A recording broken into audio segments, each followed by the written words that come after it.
reactivity.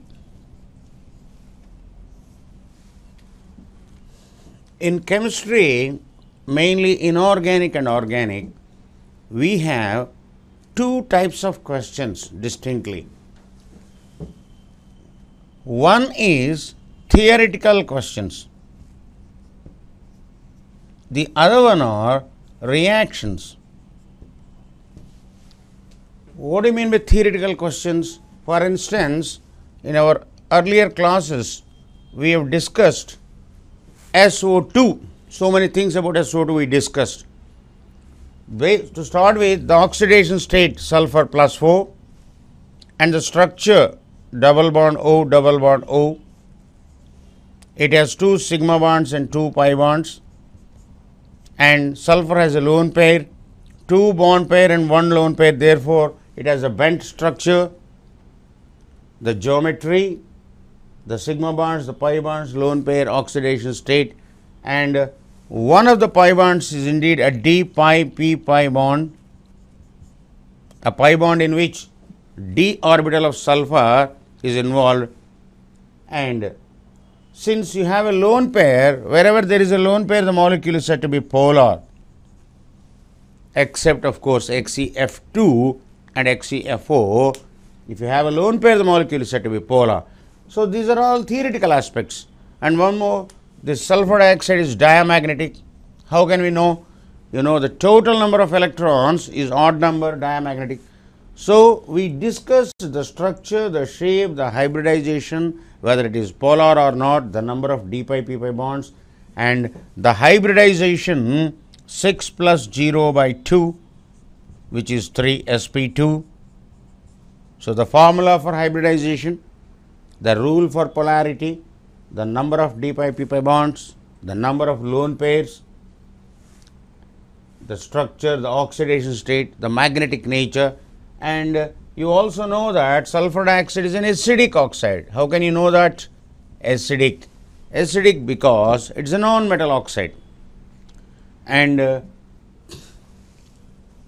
is an anhydride of H2SO3. When you remove water from an acid called sulfurous acid, you get SO2. These are mostly the theoretical aspects. It's all good. But how does SO2 react with K2Cr2O7? The big question. In fact, many of you might even think that inorganic means reactions, or rather chemistry means reactions, how a substance reacts with the other, and you are not wrong when you consider things like that.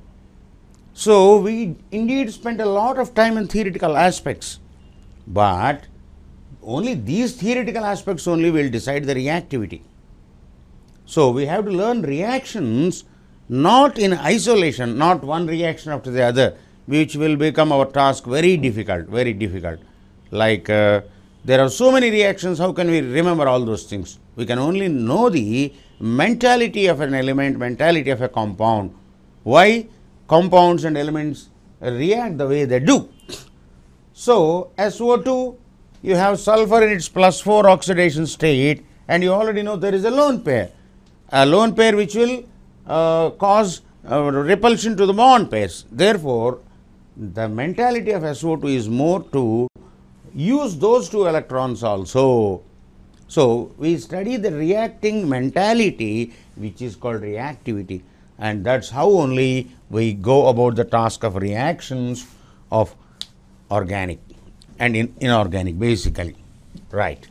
So I discuss the reactivity now. This will definitely include so many things which we have already learned. See, I roughly will teach you 20 points to summarize most of the reactions. First point, this is less stable. Given a chance.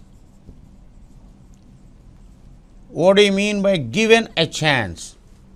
Given a chance. Less stable, given a chance, that is slight heating.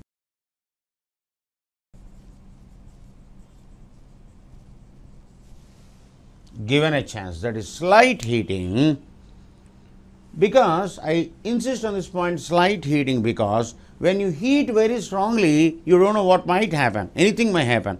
So it should be a natural process. When you're heating slightly, something takes place in a natural way. Wants to become more stable. Wants to become more stable. Less stable, given a chance, wants to become more stable. So this is the basic idea of all reactions. Anything happens for betterment only. If somebody does something, he definitely does that for his betterment. So atoms and molecules, ions, they also behave in that direction only. First point, all nitrogen atoms, in fact, it would have been enough if I have simply written nitrogen in brackets, but my emphasis is on atom. All nitrogen atoms want to become N2, the nitrogen molecule. You might ask me why? Because the N2 molecule contains a triple bond and it's a very strong bond. So the reason the triple bond is very strong, and you can say nitrogen is almost an inert gas, it doesn't react. Evidence, what is the evidence of what I am saying? You have 79% roughly nitrogen in air and roughly 20% oxygen. If nitrogen starts reacting with oxygen, what would have happened? All the nitrogen and oxygen would have combined to give nitric oxide. We wouldn't have got a single molecule of oxygen for breathing, you know. If nitrogen starts reacting with oxygen, all oxygen would have been consumed by nitrogen itself, and the environment must have been full of N2 and nitric oxide rather than oxygen. But this reaction takes place only at a temperature of 3000 degrees centigrade or 3000 volts, a high temperature, okay, 3000 volts, very high voltage. Only when lightnings occur, nitrogen combines with oxygen, only with the help of high voltage produced by lightnings. It happens only in the upper environment. I sincerely believe you won't find a single molecule of NO in this room. The reason, you have nitrogen, you have oxygen, but you don't have that kind of voltage for them to combine. So all nitrogens want to become N2, reason being N triple bond N being very, very strong, can't be broken easily. Remember, nitrogen can be said to be a less reactive gas. I can't say a non-reactive gas, but definitely it is a less reactive gas, more or less a noble gas. It's like noble gases, helium, neon, which do not easily combine. Nitrogen also doesn't combine easily. And second point, all oxygen atoms want to become H2O. Once again, what is the reason? Here the OH bond is the second strongest bond, of course, covalent bond. We can never compare the strengths of ionic bonds, which are electrostatic attractions, which depend on so many factors. So the less said about the stability of ionic compounds, the better. So we focus on second strongest almost covalent bond. I may be overgeneralizing, but that is enough for you at your level. Like FH bond is the strongest bond, HF bond is the strongest bond, strongest covalent bond. This is the second strongest bond. In fact, you might have remembered O bond is the second weakest bond when it comes to reactivity. O bond is the second weakest bond because of the presence of too many lone pairs. You have too many lone pairs there. And FF bond by the same yardstick is the strongest bond, FF. This is strongest bond and this is the weakest bond. Because of 3 lone pairs here and 2 lone pairs, 2 to 4 lone pairs, too much of repulsion. So OH bond is very strong, and when you heat water also, at best it vaporizes. You get H2O in gaseous state, but definitely it's not very easy to get hydrogen and oxygen atoms out of that. The molecules as such may vaporize, go to gaseous state, but still remain H2O. The bonds are not broken. However, high heating you do 400, 500, even 600 degrees also, water doesn't break. I mean, the bonds in water do not break. That's the reason 75% of earth is covered with water. If water decides not to be stable, what would have happened? All water would have broken into hydrogen and oxygen molecules, and we wouldn't have got a single molecule of water to drink. So thank God for that. N2 is highly stable, it doesn't want to react with oxygen. That's why we get oxygen for breathing. H2O is very stable, that's why we get water for life. Right. All oxygen atoms want to become H2O. And in our earlier classes, we have seen a host of molecules which contain a weak bond, H2O2, the oxygen-oxygen single bond. Once again, you have a peroxy bond which is weak. H2O2 wants to become H2O. Why? The same reason. H2O is highly stable and oxygen-oxygen single bond is very, very, very weak, peroxy bond. That's why we indeed looked at substances containing that peroxy linkage. We were particular about finding whether a molecule has a peroxy bond or not. Now, even ozone wants to become O2. Ozone, you in fact have a coordinated bond, and of course that resonates.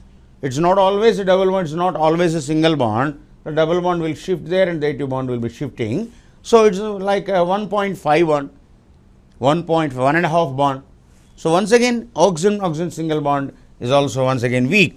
Therefore, ozone wants to become O2. Wants to become, this is the important word here. They want to become. They do anything with the intention of getting themselves converted into. So nobody is forcing them to become, nobody is forcing H2O2 to become H2O.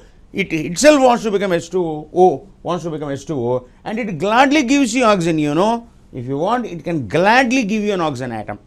A substance that can give an oxygen atom, who could that be? An oxidizing agent. Who else? H2O2 happily gives you an oxygen, doesn't object. You need not even ask H2O2, it just gives oxygen, that's why. Next, CaOCl2, the so-called bleaching powder, wants to become CaCl2. Look here, it once again contains that weak bond OCl. 2 lone pairs, 3 lone pairs. So, all these substances, if you observe what is common with all these, they all have an extra oxygen, unnecessary oxygen atom that is causing some kind of trouble. Had this oxygen not been there, calcium chloride would have been a perfectly ionic molecule, and perhaps the bonds would have been electrostatic strong. Because of the presence of this extra oxygen, the molecule is facing some trouble. And once again, NaHClO, hypochlorous acid, that also contains OCl bond, same trouble, wants to become HCl. NaClO in a natural way wants to become NaCl. When you heat it strongly, perhaps you may get NaClO3 or anything else. I never talk about those reactions which involve a lot of heat, because all those reactions are catalyzed by heat. They are because of heat, and they are because of some kind of external force you are using. So how can anyone predict what happens when you use a lot of force? That is unpredictable. So we are predicting reactions where the process, or where the progression is natural.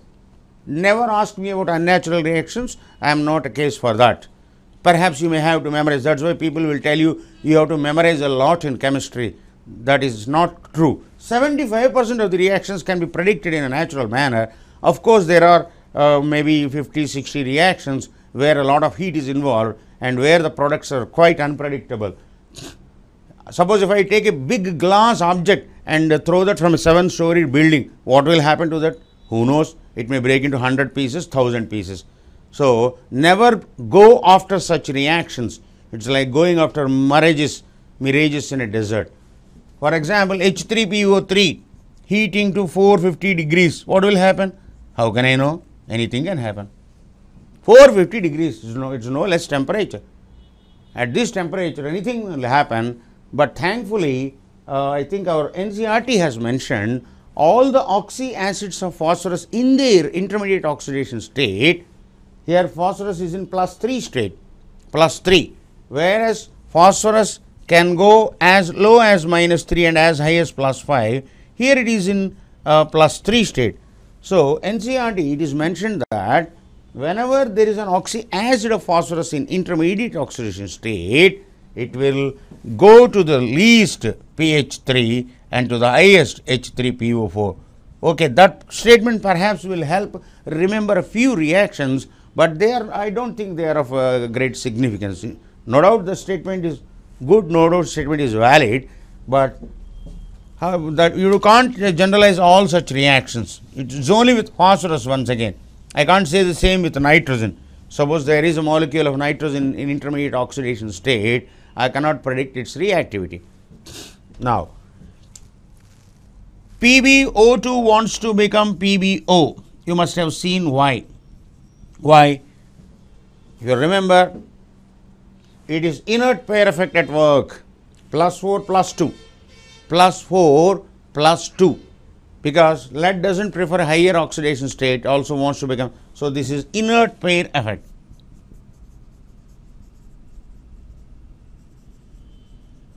Then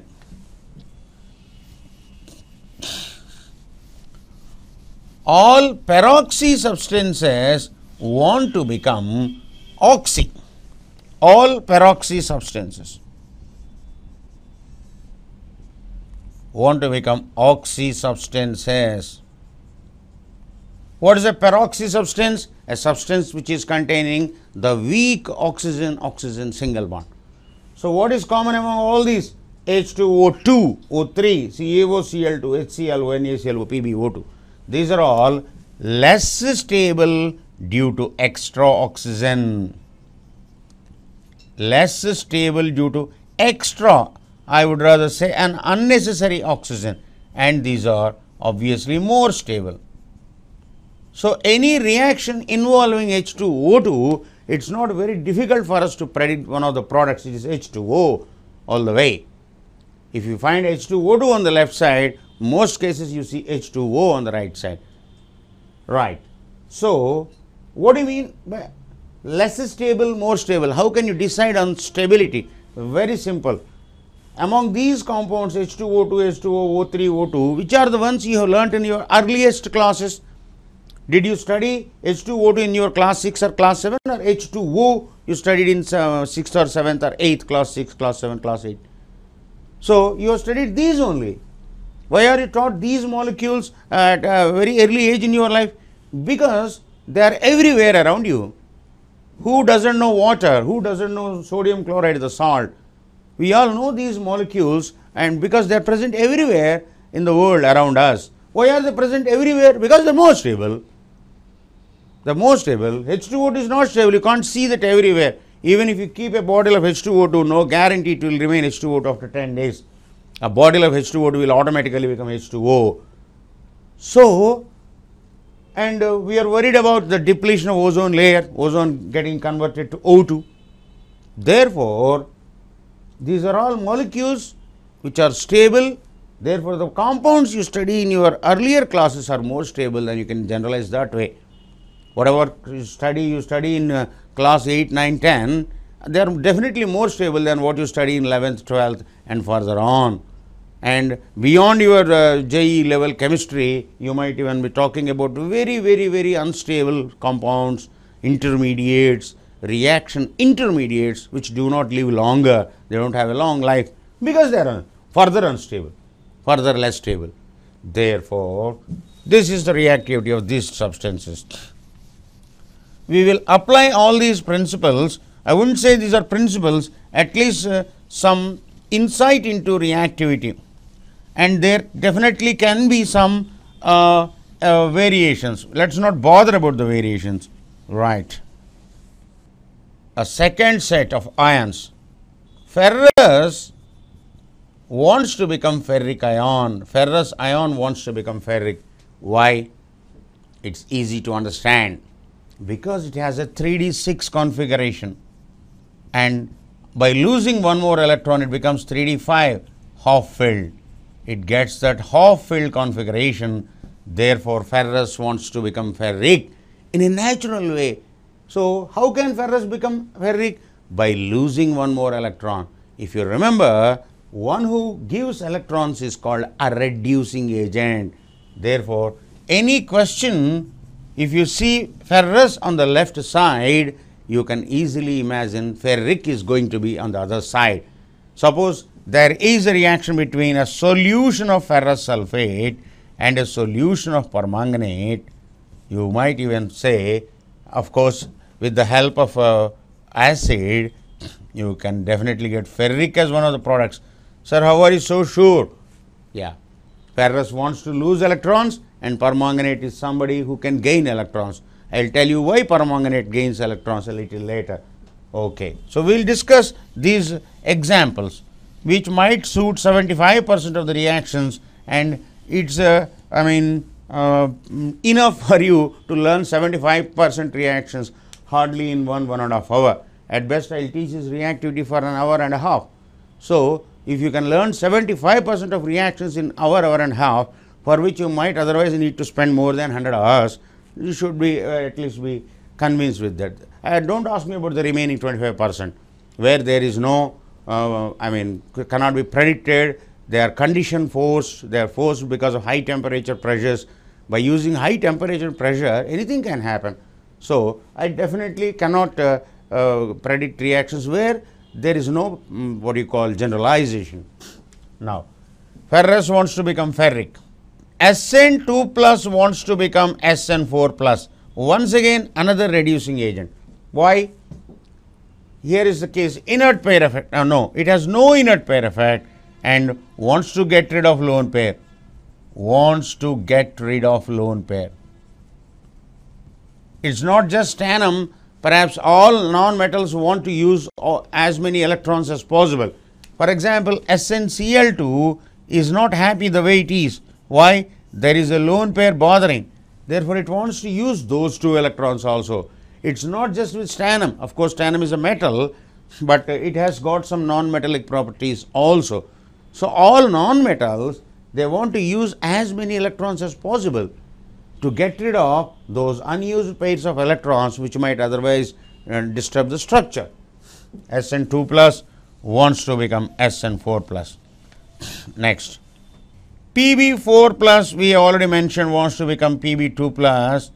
Here you have got the case of inert pair effect. You might ask me, sir, is lead not afraid of lone pair? Because in Pb2 there might be a lone pair. Lead is definitely not afraid of that. Lead being a very big atom, it's not bothered about lone pairs. Now, oxalate wants to become carbon dioxide. It once again contains weak bonds by losing 2 electrons. One oxalate loses 2 carbon dioxides. One oxalate gives 2 electrons. Once again a reducing agent, a reducing agent, a reducing agent. These are all giving electrons. And there is something surprising. Copper plus wants to become copper 2 plus.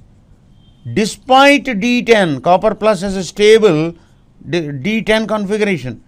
Despite D10, it wants to become copper 2 plus.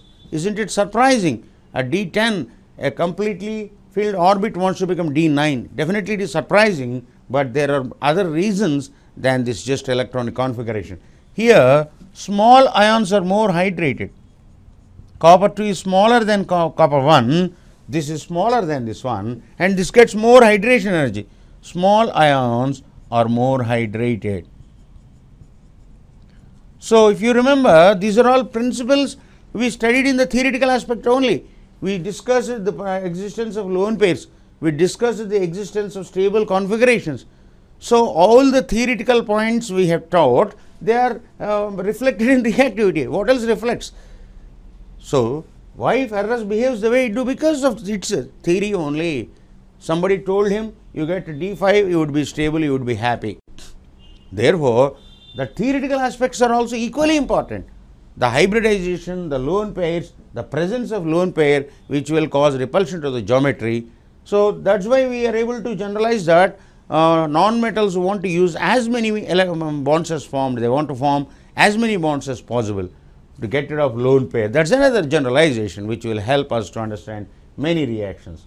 So, copper plus wants to become copper 2 plus. We discussed hydration energy earlier, and we discussed small ions are more hydrated. Therefore, this is one thing. Maybe this is point number 3. Pi bond wants to become sigma bond.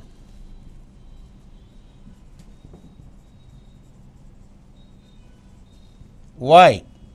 Why do you think so? Pi bond wants to become sigma bond. Very easy to understand. A weak bond. Pi bond is a weak bond. No need to say sigma bond is a stronger one. Strong. So, all reactions where pi bond is involved, the pi bond wants to break to become a sigma bond. Once again, a natural progression. Now, 4. Non-metals want to form as many bonds as possible.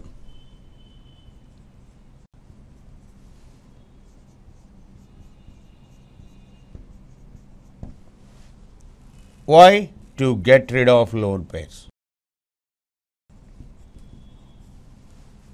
Look here, I am once again telling you, I am not teaching a small classroom. I am addressing a huge audience elsewhere outside. I am live on the video. I know that. I shouldn't give careless statements. You might be ready to show me dozens of counter examples, sir. It doesn't happen like this here. But it's not a disclaimer definitely, but I am telling you, I am here to help 75% of the reactions only. I never tell you that I can predict I can give you a method or I can give you a magic wand where you can predict all the 100% reactions. That definitely is not the purpose of this lecture. Don't mistake me. I want to help. If you are a master of chemistry, okay, it may not have, if you already know all the reactions, this definitely does not help in any way. If you already know the reactions, where is the need for all these principles? It's only for those who are still struggling to get an insight into reactivity. I am presenting my humble insight into it. These are not rules, these are not what you call strong generalizations, they don't have strong foundation, and definitely they are not memory techniques. They have a reason also, but sometimes something else may outsmart the reason also. Some compounds behave irrationally because of the circumstances, but in a natural way no one can question these things. So, don't try to send me counter examples for this. Definitely this is not a disclaimer, I am telling you. I am not disclaiming anything here. I am claiming as much as students require. The present examination need and to have an insight into majority of reactions in quick time. I am attempting only an hour and a half here, and don't expect me to teach everything in this hour and a half. Neither you have the time nor have the patience. I know that. Now, 5. Non-metals want to form as many bonds as possible to get rid of lone pairs.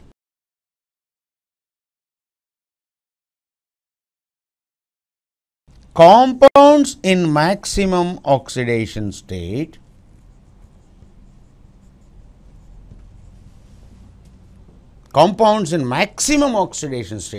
we discussed the oxidation states, and I told you the maximum oxidation state is equal to group number. Compounds in maximum oxidation state can act as oxidizing agents only.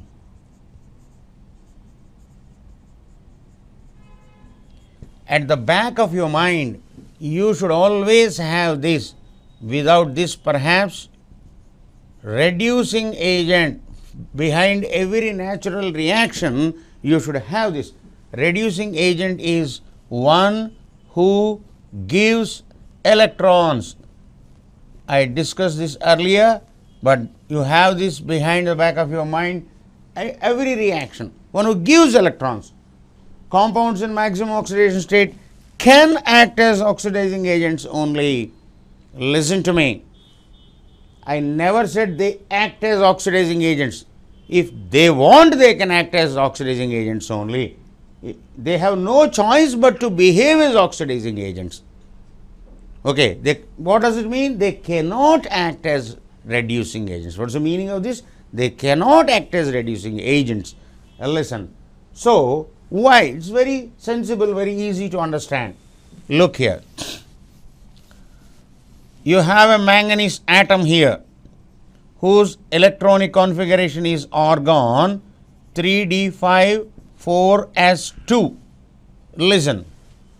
Suppose you want to gain one electron from manganese. Okay, it will give, it's a metal. Metals are reducing agents. Metals are reducing agents. Metals lose electrons easily. Not all metals, you know that. Copper, silver, gold, they don't lose electrons. They don't want to lose electrons. We discussed that point in metallurgy. So, you have to combine all those things. Okay. So, metals lose electrons easily. They are good reducing agents. One who gives electrons is called a reducing agent. Metals lose electrons easily. They are reducing agents. Listen to me. So, manganese can give 1 electron, 2 electrons, the 2 electrons in the outermost shell. All metals would perhaps lose electrons from the outermost shell only, but it is not the case with the transition metals. They treat these electrons also as valence electrons. For them, D5 and S2 both are like one and the same, both are valence electrons. Therefore, manganese, if you want ask manganese, will you please give me 1 electron? Yes, it gives plus. One more, okay, plus 2. But manganese can use these 5 electrons also. We have discussed this in transition metals. We said that not only Ns electrons but N-1D also participate in bonding. So, manganese 1 more electron please, okay, plus 3, plus 4, plus 5, plus 6, plus 7. Manganese is ready to lose 7 electrons, and that's why that happens to be its maximum oxidation state. You know, manganese belongs to 7th group, 7B, and minimum is 0, maximum is plus 7. Therefore, manganese is ready to lose 7 electrons, as high as 7 electrons. And if you ask 1 more electron, manganese would rather be angry. Idiot, I have given you 7 electrons, you still want me 1 more electron. And you are asking from that argon. So, manganese cannot give more than 7 electrons. I am not telling you that manganese will start taking electrons now. I am only telling you manganese cannot give any more. It has given whatever it has. It has given all the money it has, and how can you expect it to give more? So, when you are in the maximum oxidation state, you can act as oxidizing agent only. Look here. Suppose here is a 7-storied building, 1, 2, 3, 4, 5, 6, 7. And this is terrace, open to sky. Suppose I am standing for an elevator in the terrace. I am standing for a lift in the terrace. What is the question you should not ask me? Sir, which way you are going? Up or down? When I am on the terrace, do I still have 1 more floor to go up? That is open to sky. So, the question doesn't arise whether you go up or down. I am waiting for an elevator, obviously to go down only. I might even be angry if you ask, sir, which way you are going, up or down. I would rather say, I don't need an elevator to go up. It's enough if I simply jump. Therefore, when you are in the maximum oxidation state, you can take electrons if you want. There is no rule that you should take electrons. So, I have already written this. So, compounds in maximum oxidation state can act as oxidizing agents only, and of course, opposites are opposite.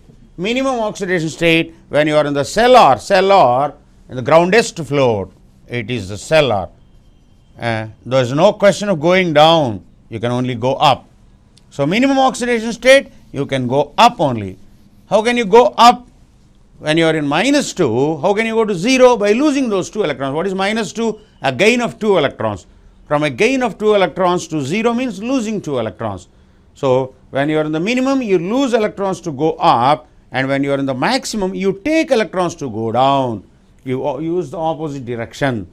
So, But KMnO4, the potassium permanganate, K2Cr2O7, HiO4, HNO3, these four always act as oxidizing agents. Always. They are in their maximum oxidation state. They can act as oxidizing agents only. There is no rule that they should act as oxidizing agents, but they definitely act as oxidizing agents. You have to understand the meaning of this can. Emphasis is on this can. Once again, they always act as oxidizing agents.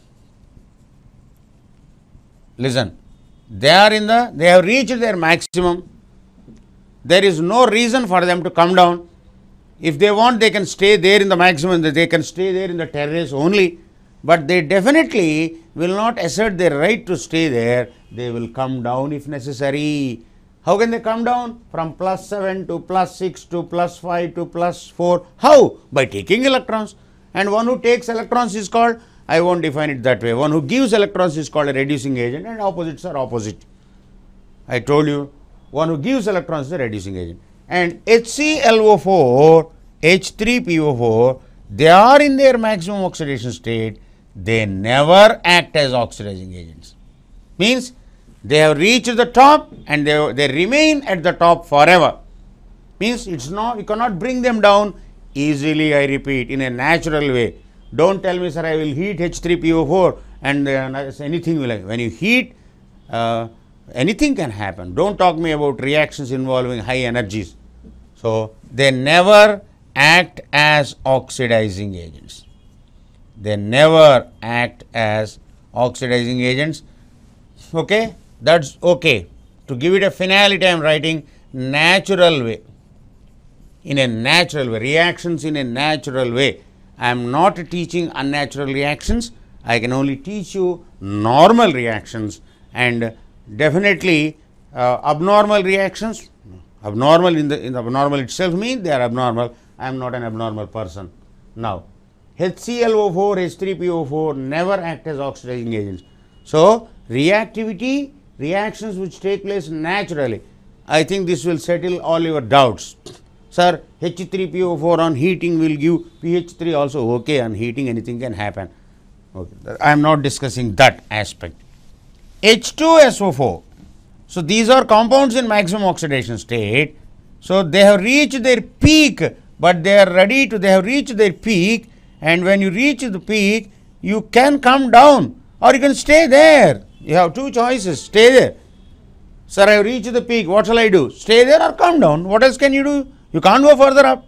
So, these four are the people who are always ready to come down, and these three, once they reach the top, once they reach the peak, they will remain there forever.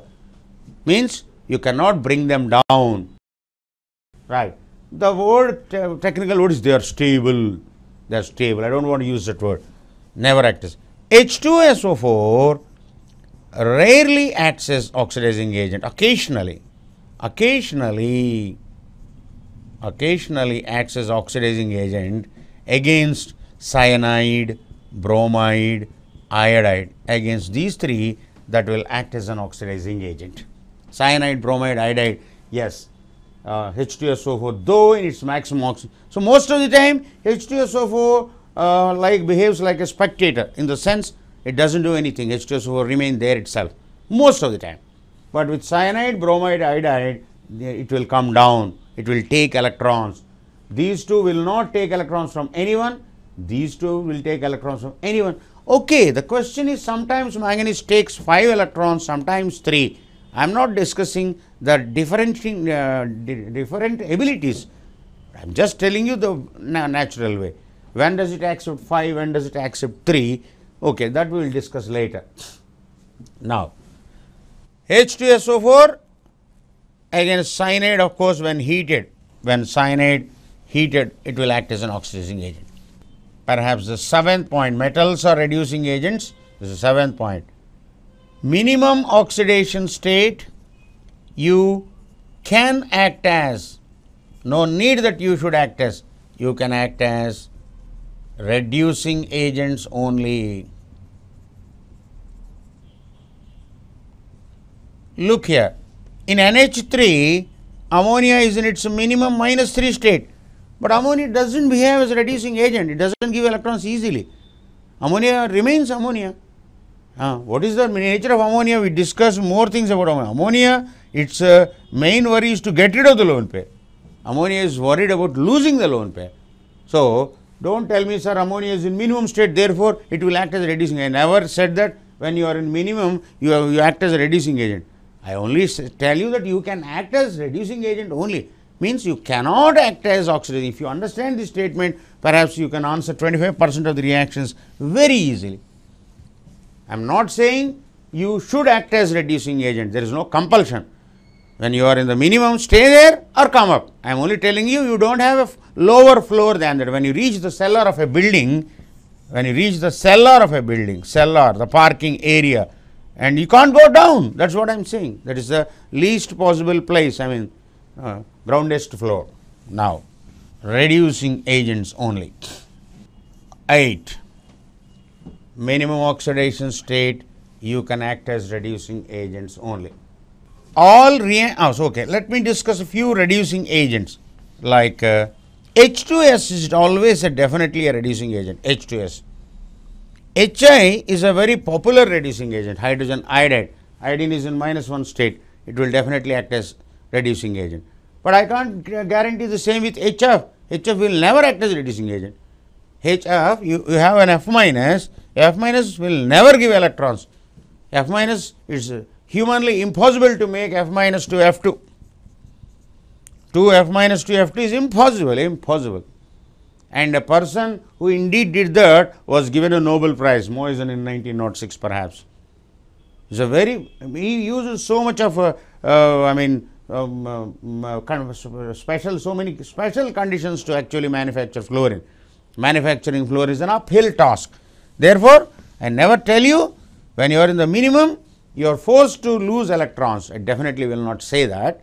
You can only act as a reducing agent. H2S, HI, there are some other, even phosphine PH3 definitely can act as a reducing agent, PH3. Now, all reactions of H2S, when I say all, 99% of the reactions, don't show me 1 or 2 counter examples. All reactions of H2S, you get a yellow-white precipitate, yellow-white. Sometimes with less intensity it appears white also. When you have a huge precipitate, it is yellow-white. Turbidity, you can say is a precipitate, yellow-white turbidity. You justify this, H2S minimum. So, H2S is in its minimum oxidation state, H2S -2. It wants to go up. Indeed, sulfur wants to use all the electrons +8. Sulfur would have been happy to +6. Sulfur would have been happy to use all the electrons from -2 to +6. But what happens is, when H2S is converted to sulfur, it precipitates in water because sulfur is not soluble in water. Sir, why are you talking about water? Mind you, in all redox reactions, we have to perform them in solution state only. In what state do you think reactions will take place?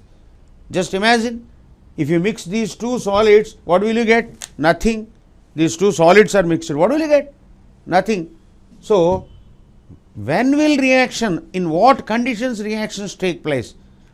A chemical reaction takes place only when molecules collide.